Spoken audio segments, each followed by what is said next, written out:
see the internal monologue of his in the episode Stupid Piece of Shit. You're a real stupid piece of shit.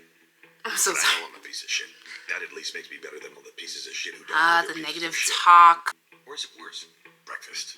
Oh, I know. It's like all that negative self-talk. Like I remember talking to like just friends in general that have dealt with depression or still dealing with depression. They tell me that there's like this little voice in their head that is constantly, you know, negative self-talk, and you can't really shut it out, you know. And hey guys, welcome back to my channel, and if you didn't already know, act like you know, because it's DADAZOE. So let's hop right into this video.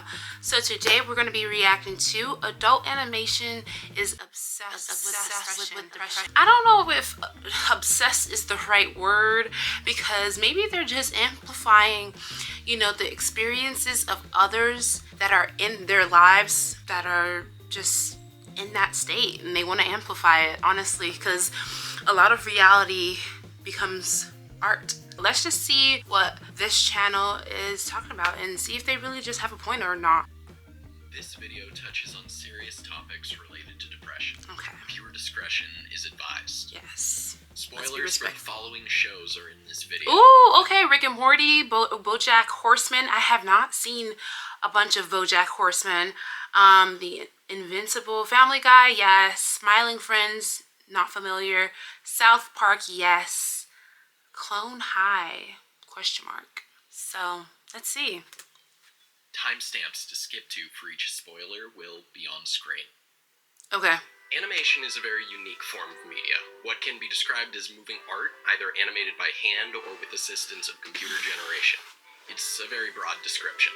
Okay. Stop motion is animation, Western cartoons are animation, anime is animation, CGI is animation, the list goes on. But there's a genre of animation that isn't defined by its art style that I want to talk about today. Adult animation. Animation targeted at an older demographic than most cartoons are targeted towards. Yes. I think all animation genres have the potential to touch on serious issues, but adult animation tends to do it to a far greater degree. Depression can be touched on in a kid's animation. A perfect example is Eeyore from Winnie the Pooh. Oh, yeah. Donkey who finds very little joy in things and lacks motivation, which is a textbook example of depression. But this tackling of depression is relatively one note and dumbed down for a younger audience. For sure. But for adult animation, portrayals of serious issues, specifically depression, are all too prevalent. The ability to tackle issues that cartoons targeted at a younger demographic cannot is not one that adult animation takes for granted. Right. How do you go on when nothing makes you happy? Some would argue it gets beaten like a dead horse, some foreshadowing intended. Today we're going to be talking about this phenomenon and how adult animation is obsessed with depression. Being depressed means being sad. No. The end. Depression is a diagnosable mood disorder which can affect someone's day-to-day life by causing their mood to be lowered, resulting in negative self-image, lack of motivation, lack of focus, thinking everything is awful, and in severe cases, thoughts of harm to oneself. And then let me just add one more thing, that it is a chemical imbalance in someone's mind, in the brain. Scientifically proven. You can go look it up if you don't believe it, but that is the truth. Love it or hate it, modern adult animation would not be what it is without Rick and Morty. Oh yeah. Humor and animation styles' influence over other shows is undeniable. Yeah. And the influence of how this show touched on depression is present in many other shows that came after it. Yeah. The concept of a self-loathing, selfish, depressed person is by no means exclusive to Rick and Morty. Yeah. It happens in real life, too. I'm sure some are even watching this video right now. Rick Sanchez C-137 from Rick and Morty was a man driven to his limits after Rick Prime killed his wife.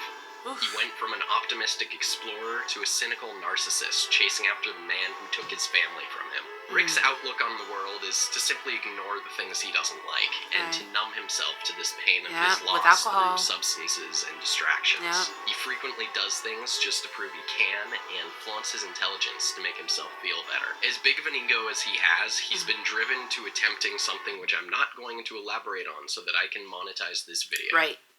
I would argue this isn't out of self-loathing, but rather loathing of the world around and how it affects him, which is a very distinct music. difference. Turning our attention, we'll talk about a show that started a bit after Rick and Morty. Smiling Friends is a great show. I really love it.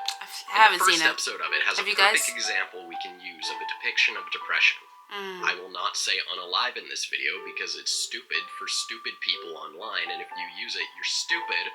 But there was this guy named Desmond, and he was going to try doing that to himself. He wasn't finding any joy in his life. Saying he was down in the dumps would be an understatement. Well, only so much can be explored in an 11-minute episode. Desmond's Big Day Out shows a progression where Desmond cheers up when he discovers what makes him happy in life. Okay. Murder. Oh, why did they look like... Sorry. Hold on. I'm so sorry. I know we're in, like, a serious topic. Why did they look like...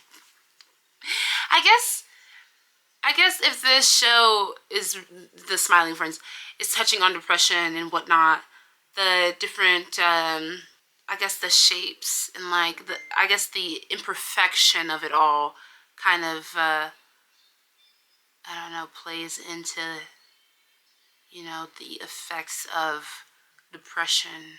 You know, things are out of whack and kind of out of focus, and nothing is stable or like clear. I don't know. I'm trying to analyze this picture because I'm just like, what is going on? But yeah.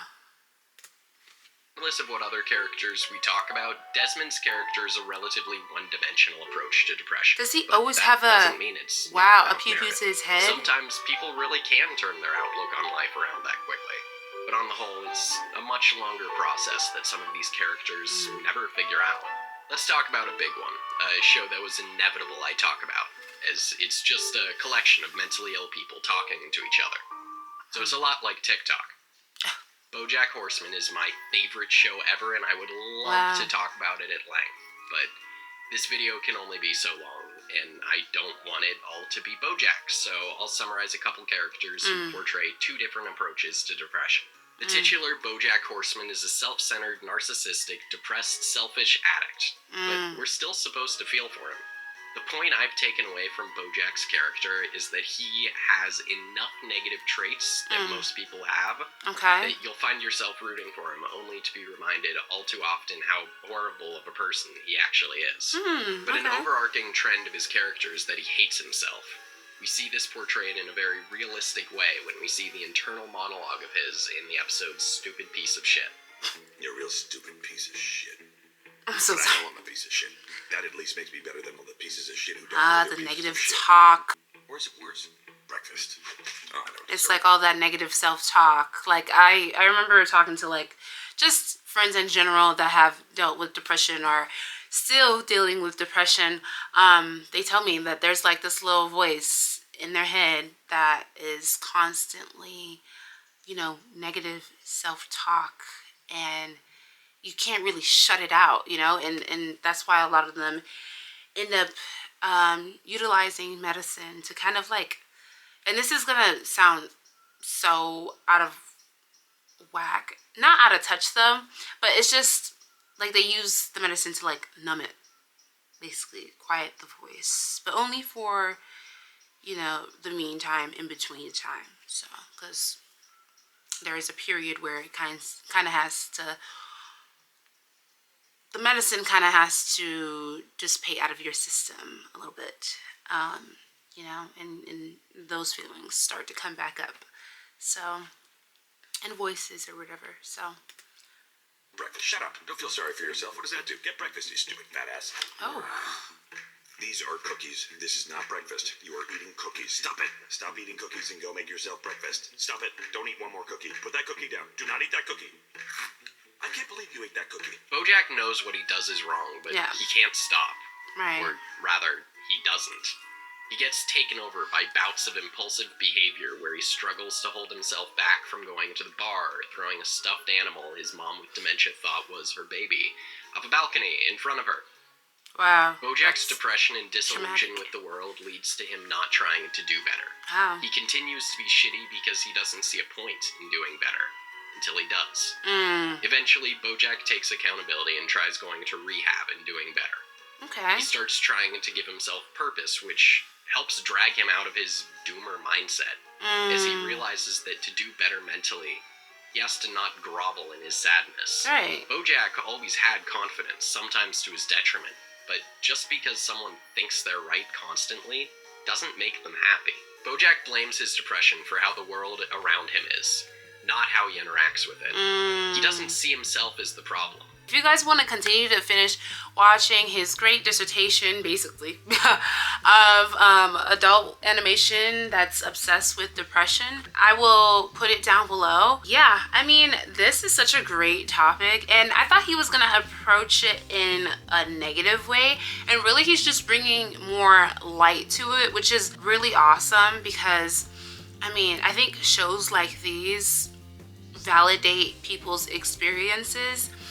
We always scream representation is always needed, it's helpful, it helps people be seen. He's also doing that in his own way. So yeah, if you guys want to check it out, his channel is called Been Over It. If you guys have any other videos you want me to watch or react to, don't be afraid to comment down below.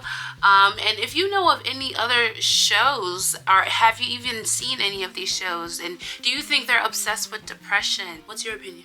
Have a great day, and I will see you guys later. Bye.